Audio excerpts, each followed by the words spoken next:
Everyone keeps asking the same question right now. What's actually coming next? Not next year, not next election cycle, not vague predictions. The next 6 months. Because whether you support Trump or hate him, one thing is undeniable. Things are moving fast. Decisions are happening fast and consequences are stacking up fast. Courts, markets, foreign governments, Congress, allies, enemies, everything is reacting in real time. So instead of speculation, emotion, or partisan noise, I decided to do what we always do on this channel. I asked the AI to research Trump's current situation and predict what's the next 180 days or next 6 months will realistically look like. Not hype, not slogans, not campaign energy.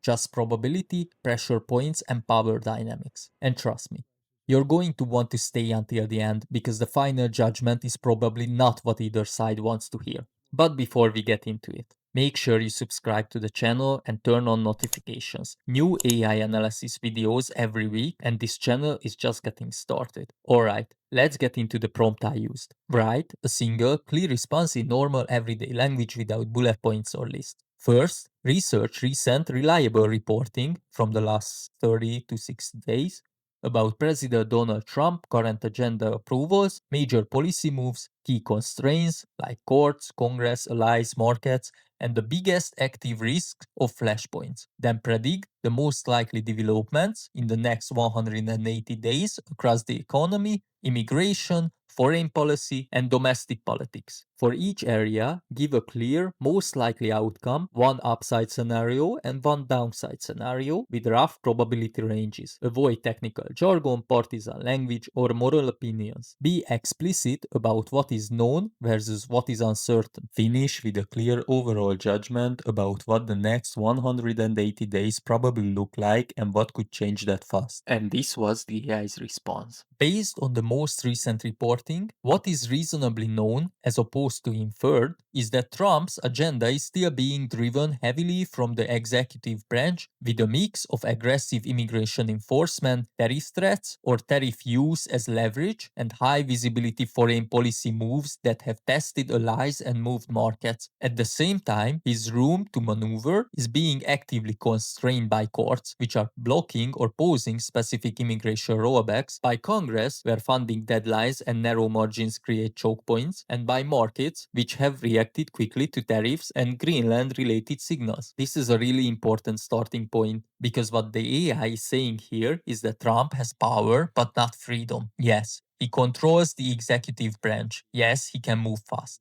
Yes, he can dominate headlines.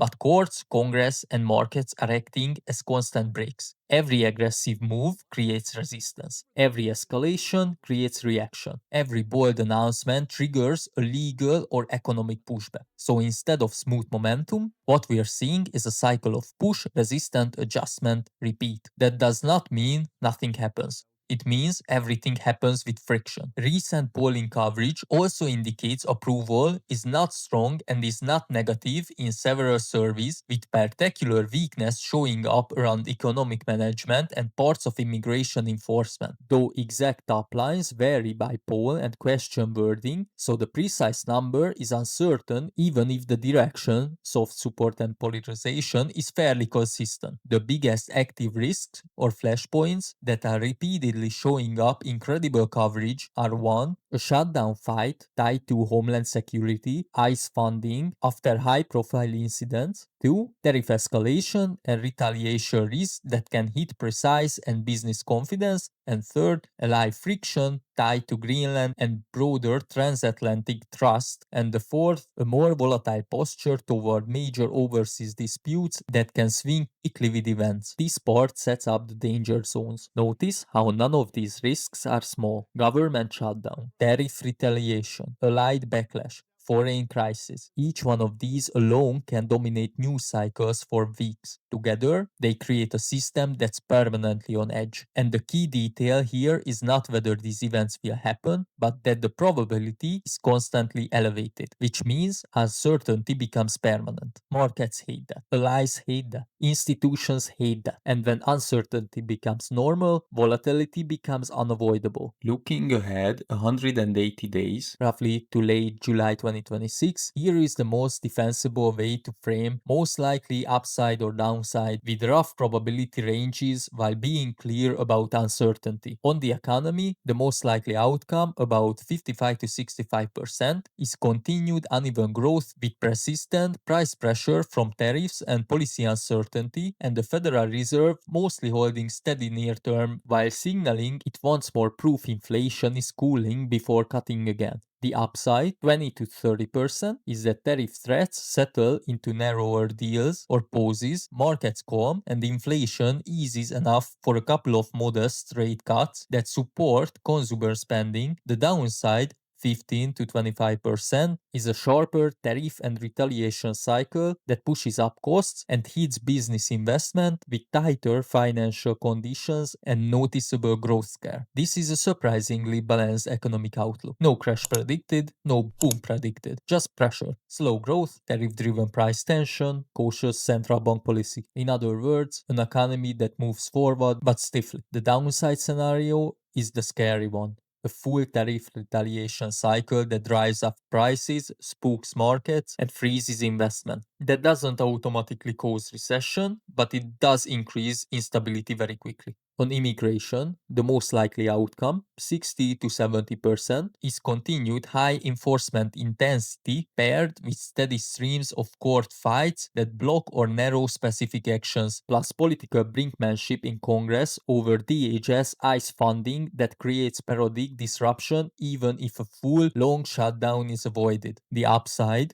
15 to 25%, is that the administration pivots to measures that survive court review more cleanly and Congress passes a funding solution that lowers operational chaos. The downside, 15 to 25%, is a funding breakdown that produces a meaningful shutdown or sustained dysfunction alongside additional incidents that trigger wider backlash and even more legal constraints. This basically predicts maximum conflict with limited resolution, high enforcement, high legal resistance, high political theater, but little structural clarity. That means immigration will stay one of the most volatile political pressure points for the next 6 months, not because of ideology, but because courts, funding battles, and enforcement realities collide constantly. On foreign policy, the most likely outcome, 50 to 60%, is continued tractional pressure on allies and adversaries with big gestures like Greenland-related leverage and high-profile peace branding, moderated when allied pushback or market reaction is immediate, meaning lots of headlines but fewer durable structural changes. The upside, 20 to 30%, is that some of these pressure tactics translate into at least one tangible deal framework, trade, basing,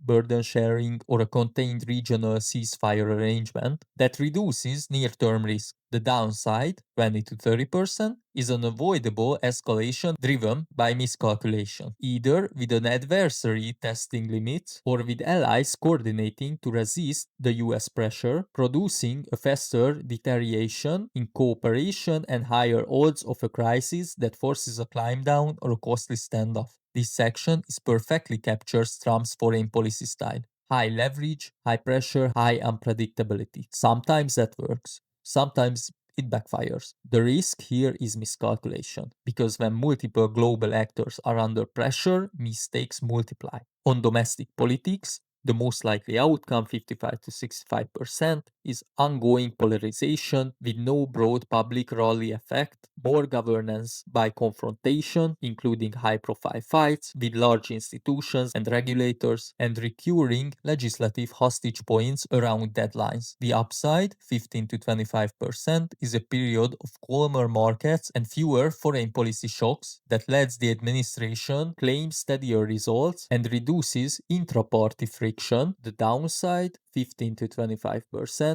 is that a shutdown, a market shock tied to tariffs, or a major enforcement controversy becomes a catalytic event that hardens opposition, increases defections in Congress, and expands judicial scrutiny. This is a polite way of saying no unity phase is coming, no cooling off period, no consolidation, just sustained polarization. The political system remains in confrontation mode. Overall, the next 180 days most probably look like high activity, high conflict, and intermittent reversals. A lot of policy motion and headline diplomacy, but with outcomes repeatedly shaped and sometimes limited by courts, Congress's funding math, and market feedback. What could change the trajectory quickly is a single forcing event, a shutdown that lasts long enough to bite, a tariff spiral that hits prices and confidence faster than expected, or a major foreign crisis that compels either escalation or a rapid retreat. And that last paragraph might be the most important part of the entire prediction, because it doesn't forecast collapse, it doesn't forecast stability, it forecasts permanent tension. High activity, high conflict, constant course correction. Not chaos, but friction. Not peace, but pressure. Not collapse, but strain. And the biggest takeaway is this: everything can change fast from one forcing event, a shutdown, a tariff spiral, a foreign crisis. One event that forces rapid political, economic, and diplomatic recalculation. That's the real wild card. So if you're expecting clarity over the next 6 months, this prediction suggests the opposite. What we're likely getting is motion without resolution, pressure without release, and conflict without closure. Let me know what you think in the comments. Do you see stability ahead or turbulence? That's what this channel is about, asking AI difficult questions and slowing down to understand what the response actually means. If you enjoyed this breakdown, make sure to subscribe. It helps the channel grow and allows me to keep producing content like this. And if there's a question you want the AI to answer next, leave it in the comments below. Thanks for watching. Until next time.